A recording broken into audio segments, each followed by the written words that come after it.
Oh, wait, you're listening? Okay. All right. Okay. All right. You're Listening to Radiolab. For kids! Radiolab. From WNYC. See? Yeah.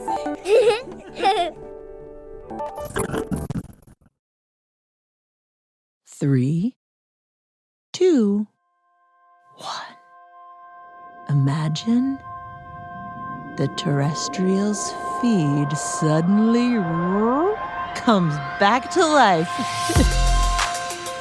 Well, it just did. It is happening right now before your very ears. I am so pleased to announce that as of this moment, this podcast feed, Radiolab for Kids, home of Terrestrials, will always be on. We are going to be dropping episodes about nature, about animals, about plants every other week. Sometimes these will be brand new Terrestrials episodes full of songs and silliness. Sometimes they will be our very best, shiniest, furriest, family-friendliest Radiolab episodes about animals or plants or nature. You'll always get a little hello from me, and we hope that this feed will sort of start to feel like a nature walk, a place where you can show up and explore and always encounter something unexpected out there in the wilderness. Which brings me to today's story.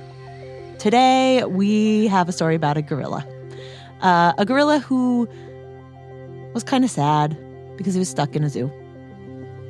But things will not stay that way thanks to some very inventive humans. That's all I'm going to say. I will let hosts Robert Krulwich and Jad Abumrad take it from here. All you need to know is that Jad does not like the zoo, finds it kind of icky and sad. And Robert, well, I love the zoo. What about you? I don't know about the zoo. Kind of icky. Why? I want the animals to not be there in a cage. Be someplace, prettier, safer? Safer, prettier. I'd rather watch them on TV, frankly, and let them run around their own. Well, this is interesting. The guy who made the big move in modern zoo history. Hello. That's him. Hello. His name is David Hancocks. We got him into a studio. And he's sort of a little bit like you. He was very ambivalent about zoos. I'd actually, for a while, toyed with the idea of, do I want to go and work in zoos and try to change them, or do I want to stay outside zoos and work to close them down? And I came to the conclusion that there's no way you're going to close zoos down. The fascination of wanting to be close to wild animals cuts across every strata of society. This is my case, by the way. I love being close to him. Anyway, David Hancocks decided if you can't beat him, you join him. And it was in the mid-1970s, and David was working actually as an architect. He was between jobs when he got a call. A friend recommended him for a job at the Woodland Park Zoo in Seattle. Yes. And he gets hired. I was in an unusually fortunate situation in that just after I was hired and got there, the zoo director left. And so there was nobody to run the place, except for David. So he decided to take a look at the entire philosophy of the zoo and change everything, starting with the gorillas. They lived in awful cages. The gorillas were living in a small concrete building. It was a spare, empty concrete box with a glass window. The gorillas, of course, were bored and slowly going out of their mind. Occasionally you'd find a gorilla who'd take his feces and smear it on the wall. Yes. I mean, they had nothing else to interact with. The only natural components in his life that he ever came into contact with would have been the food that he ate and the feces that he produced. So cages were the problem. The solution, he decided, he wanted to rip up the cages, yank them out completely, and replace them with something, a natural setting of some sort. But when he looked around for a model, no zoo in the world had gorillas in what you would call a natural setting, and he wasn't even sure what is natural for, say, a gorilla. There was very, very little known about gorillas and their wild behavior. In fact, all the books said that gorillas don't climb. This was early in the 70s, remember, so David invited a person who did know. I heard about Dian Fossey. Dian Fossey's work was beginning to be carried in National Geographic. You know Dian Fossey. Yeah, She right. lived with a group of gorillas, wrote down everything she saw, their social interactions and all, and was the gorilla expert at that time. And I heard that she was coming to the US, and she agreed to come to Seattle and spend a couple of days with us. We were trying to get images from her of the sort of environment we could create. And the breakthrough came after the couple of days she'd spent with us. I was driving her back to the airport, and I said, is there anything you've seen around here or anywhere in this part of the world that in any way resembles the sort of places where you've seen gorillas in the wild? And she just pointed to this verge on the freeway. I don't know what a verge is. What's a verge? Oh, sorry. The landscape on the side of the freeway, the sloping, what would you call it? I would call it, if it were President Kennedy, I would call it a knoll. What do they call it? A knoll? Yes, a knoll. But I wouldn't call it that because only President Kennedy gets that. I would call it the green stuff on the side of the road. Okay, yeah. It was a banked area that had once been cleared, and then this verdant growth that you get in Seattle was springing back. And she said, that right there, that's where I would expect to be observing gorillas in the wild. So I dropped her at the airport, came back, and on the way back, illegally parked on the side of the freeway and took photographs. And then said, here, this is what Dian Fossey said we should be designing. So, as you could tell, they had absolutely no idea what they were doing. But they also didn't have a boss. And within a few months, with help from a landscape architect. Hi, I'm Grant Jones from Seattle, Washington. They drew up a plan, and out came the bulldozers. Exactly. And we were creating huge mounds and hills about 10 or 15 feet high, some rocky cliffs along one side, a creek crossing trees, shrubs about 3 or 4 feet high, big herbs and vegetables and tangles of vines, undergrowth, and lots of laurel bushes, hawthorn trees, big comfrey leaves that we planted that have long berries and pointed drip tips, tropical-like leaves, fast-growing pioneer plants. We just let it grow wild. Now, nobody was watching you. And nobody was watching us. And that was the critical factor, I think, yes. Because if a traditional zoo director had seen or heard what we were doing, he would have stopped it. And why? Why would a traditional zookeeper have stopped this? Well, because they were worried about suppose you had been a gorilla and you'd spent your whole life living in a cage, in a concrete cage. Right. And now I'm going to take you, little Jad, my baby gorilla, and stick him into a completely new place with sky and jagged things. I mean, I would be worried that you'd hurt yourself. In the zoo world, generally, I think people were very nervous about it. That's Violet Sunde. She was the gorilla keeper at the Seattle Zoo. Yes, I was their primary keeper at that time, and the zoo was advised by a lot of zoo experts that it wouldn't work. I had zoo directors tell me it was stupid, irresponsible, and it was unnecessary. That, the gorillas would fall out of the trees and hurt themselves. If the gorillas climbed, they would fall and break their necks. Fall and break their bones, or they'd get... we were putting their health at risk. Diseases. They would get sick because it wasn't a sterile environment where you could, disinfect concrete. And that they'd get psychologically deranged from all this space. Yes. Sometimes I'd go to David Hancocks and say, what are we going to do about these people? And he'd say, ignore them. A bold statement. But as the clock ticked down to the day that these 5 animals would walk from their iron cage through a door into this field, it was a real open question at the time, what will happen? I think we were all somewhat nervous. Oh, we were nervous. Oh, sure. How will they react? What will they do? The truth is, nobody knew.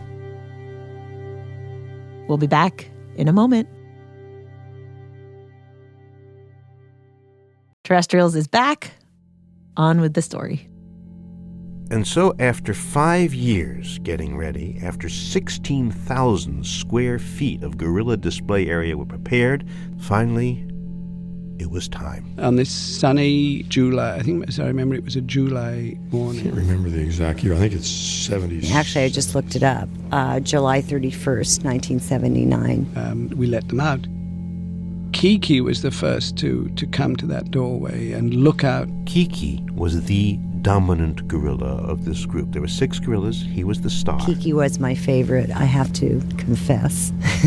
He was so smart. And he was big. He was 6 feet tall, 460 pounds. Kiki came into view first. And of course, he's never seen anything remotely like this before. So here he is, this huge creature standing at the doorway, just looking at this unknown world. He stood in the doorway for many minutes. And finally, Kiki starts to slowly step forward. First a step, then another. And he went as far as a creek and sat down. And then he looked up. We noticed he looked up for a long time, and we looked up also. Clouds were blowing by at fairly low altitude. Swallows flying overhead. There were crows in the trees. There was a wind blowing. The trees were rustling. The grass was moving. You could see the hair on his face moving. He looked up for a long time and took all this in. And then he looked down into the water in a little eddy there, and you could see that he was looking at his face in the water, which he'd never seen. And then he just starts looking all around, and then all of a sudden he sees us.